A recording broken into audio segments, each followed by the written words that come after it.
بسم اللہ الرحمن الرحیم۔ شروع اللہ کے نام سے جو سب پر مہربان ہے، بہت مہربان ہے۔ وَإِذْ قُلْنَا لِلْمَلَائِكَةِ اسْجُدُوا لِآدَمَ فَسَجَدُوا إِلَّا إِبْلِيسَ أَبَى وَاسْتَكْبَرَ وَكَانَ مِنَ الْكَافِرِينَ۔ اور اس وقت کا تذکرہ سنو جب ہم نے فرشتوں سے کہا کہ آدم کو سجدہ کرو، چنانچہ سب نے سجدہ کیا سوائے ابلیس کے کہ اس نے انکار کیا اور متکبرانہ رویہ اختیار کیا اور کافروں میں شامل ہو گیا۔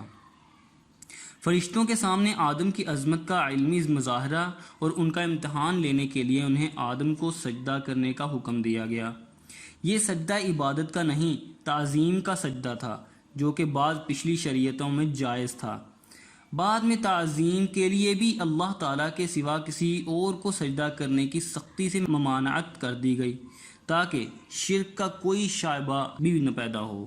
اور یہ سجدہ کروانا اس بات کا بھی مظاہرہ تھا کہ فرشتوں کو اس بات کی تلقین کی جا رہی ہے کہ کائنات میں جو چیزیں ان کے اختیار میں دی گئی ہیں وہ انسان کے لیے مسخر کر دی جائیں تاکہ یہ دیکھا جائے کہ وہ ان کو صحیح استعمال کرتا ہے یا غلط۔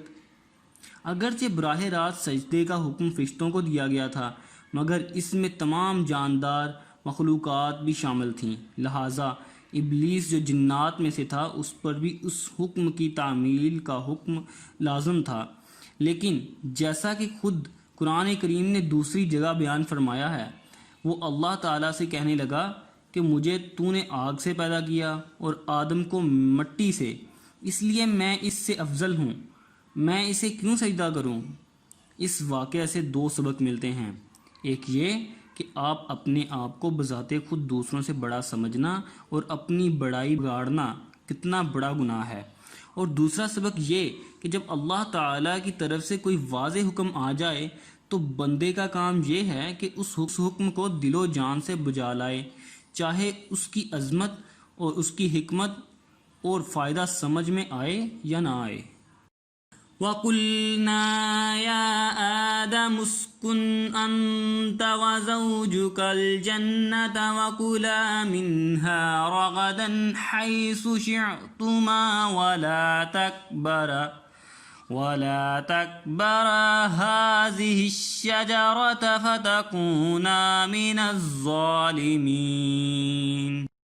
اور ہم نے کہا آدم تم اور تمہاری بیوی جنت میں رہو اور اس میں سے جہاں سے چاہو جی بھر کے کھاؤ، مگر اس درخت کے پاس بھی مت جانا ورنہ تم ظالموں میں شمار ہوگے۔ یہ کون سا درخت تھا؟ قرآن کریم نے اس کی حکمت نہیں فرمائی، نہ اس کے جاننے کی ضرورت ہے۔ اتنا جان لینا کافی ہے کہ جنت کے درختوں میں ایک درخت ایسا تھا کہ جس کا پھل کھانے سے انہیں روک دیا گیا تھا۔ بعض روایات میں ہے کہ یہ گندم کا درخت تھا، بعض میں انگور کا ذکر ہے، مگر کوئی روایت ایسی نہیں جس پر پورا بھروسہ کیا جا سکے۔ فَأَزَلَّهُمَا الشَّيْطَانُ عَنْهَا فَأَخْرَجَهُمَا مِمَّا كَانَا فِيهِ وَقُلْنَا اهْبِطُوا بَعْضُكُمْ لِبَعْضٍ عَدُوٌّ وَلَكُمْ فِي الْأَرْضِ مُسْتَقَرٌّ وَمَتَاعٌ إِلَىٰ حِينٍ۔ پھر ہوا یہ کہ شیطان نے ان دونوں کو وہاں سے ڈگمگا دیا اور جس عیش میں وہ تھے اس سے انہیں نکال کر رہا۔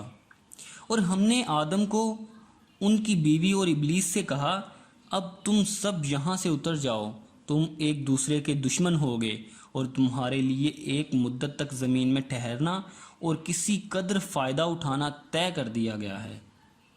یعنی شیطان نے انہیں بہکا کر اس درخت کا پھل کھانے پر آمادہ کر دیا اور بہانہ یہ بنایا کہ یوں تو یہ درخت بڑا مفید ہے کیونکہ اس کو کھانے سے ابدی زندگی حاصل ہو جاتی ہے، لیکن شروع میں آپ کو اس لیے منع کیا گیا تھا کہ آپ کی جسمانی کیفیت اس کو برداشت نہ کر سکتی تھی۔